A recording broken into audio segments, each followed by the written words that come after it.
Sticking to any habit is less about motivation and discipline and more about building clear systems that will do most of the work for you, even when you're tired or you don't want to do it. That's how you manage to consistently engage in the right habit. Now, according to James Clear, who's a habit expert and the guy that wrote Atomic Habits, there are 4 laws when it comes to behavior change that we should understand if you want to stick to any habit.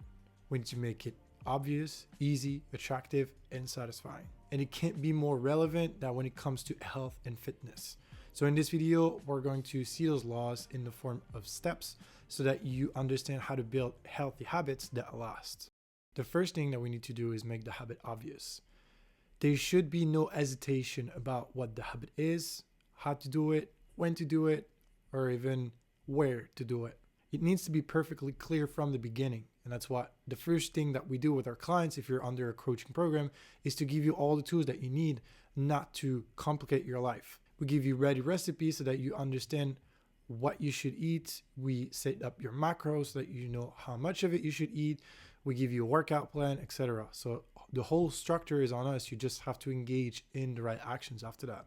The key to understanding is that if you have to remember what to do, or if you don't know what to do, the habit will never be sustainable. If you have to think about it for more than 10 or 20 seconds, you'll forget because it will take too much energy for your brain to be able to figure that out on the spot. You need to make the habit a no-brainer. It needs to be so obvious that you know exactly what you should be doing, okay? Remove any ambiguity. You fix the when, you fix the where, you fix the how, and you fix the what beforehand so that you know in the moment that you have a clear system that's here to back you up. So when it comes to examples, that could take the form of having your gym clothes ready and visible, taking running shoes out of the closet for you to see them first thing in the morning, having your list of recipes that you enjoy so that you know exactly what to buy when you're at the grocery store, or even to always go to the gym at the same time and on the same days so your brain and body know exactly when to do it. The second law is to make it easy. Now, the main mission of our brains is to avoid wasting energy. So if it's something looks too hard, we're not doing it.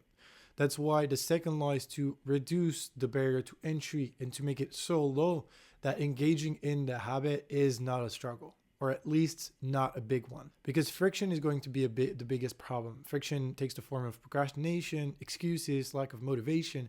You don't want to do it because it feels to your brain like it's costing you way too much, or that you're not capable of producing the effort it requires. That's the little voice in your head that's telling you that you can't do it, you don't have the time, and you probably know what I'm referring to here. We all experience that.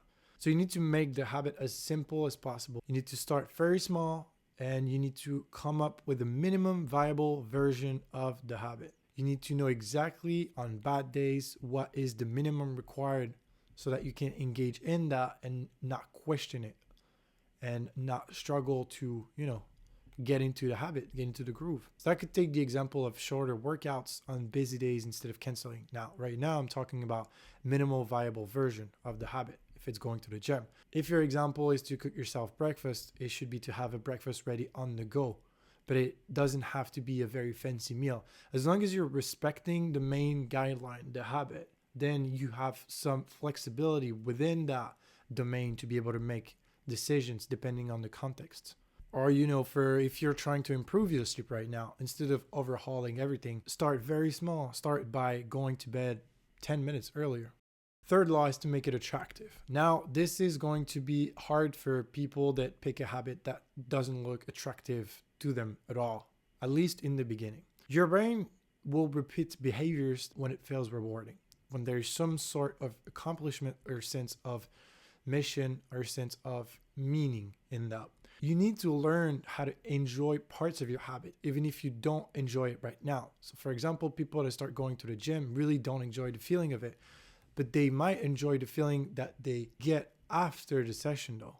And that's part of the habit. Long-term goals are way too abstract to keep you going on a daily basis. So if you're thinking about making your habit attractive by thinking about the end goal, by thinking about the 10 pounds that you want to lose or the six pack that you want to have. Those things are not going to be able to fulfill your energy levels on a daily basis, especially on bad days. So you might as well focus on trying to make the habit as attractive as possible. And one thing to be said about this is that it will become more and more attractive the more you do it. In the beginning, I really didn't like exercising.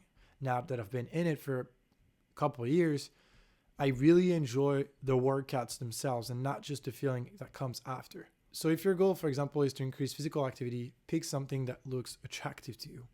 Go for a hobby or a sport that you've played before that you know you will like. If your goal is to go to the gym, other example, put in at least some exercises that you know you're looking forward to in your workout plan. Last thing is to engage in the habit with someone that you enjoy spending time with. That might be complicated if your goal is to go to the gym or eat cleaner, but it is doable on a somewhat regular basis. Go for a class with a friend, go for a workout with a friend at least, I don't know, once a week.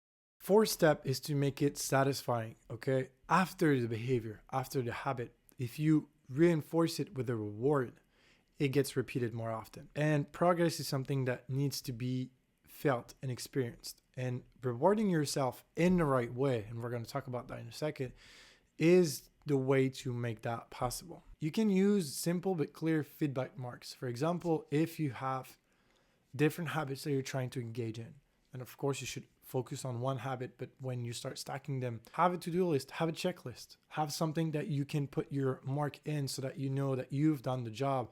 Have, I don't know, like some clients have calendars. Have a visual system that allows you to feel like you've done the job. That's really important. It is also important that you reward yourself with things that you genuinely enjoy after you've engaged in the habit, especially when it was hard to do it. Now, designing yourself rewards is an art, and it should be proportional to the effort you've put in place, okay? For example, if you've just done a good workout, you can watch an episode of your favorite TV show or cook yourself something that you enjoy. You don't have to go crazy for your brain to get the reward, feel satisfied, and be ready to engage in the habit the next time comes around. Last step, which I added, this is not something that James Clear clearly talks about, is to make the habit resilient. That's very important to understand. I think it's crucial when it comes to health and fitness because no habit is perfect and the process of change is not linear. So the thing is to understand that your habit is never going to be perfect. You're never going to engage all days. You're going to miss a workout. You're going to snooze when you're not supposed to. You're going to eat out and not respect the calories that you've set yourself for that day. Failure is not a problem as long as you keep engaging in the habit. If you fall off the wagon, you get back on as soon as possible. So this is why you need to make the habit resilient, because if you hop off and you wait too long, you just burn the habit, you destroy it, you go back to baseline. So expect resistance, expect slip-ups, expect days when you feel off and that your workout didn't feel any good, but you just keep going with that in mind. Progress is not how fast you get the results, but how fast you get back on track after you slip up. So I hope that through this video, you've learned how to design habits that last. And if you respect those 5 steps when you create your habit, for sure you're going to succeed at it. If you have any questions and you need help figuring out what the best habit for you is, then do not hesitate. Comment below this video, reach out to us, talk to your coach on your next session. And in the meantime, just keep going.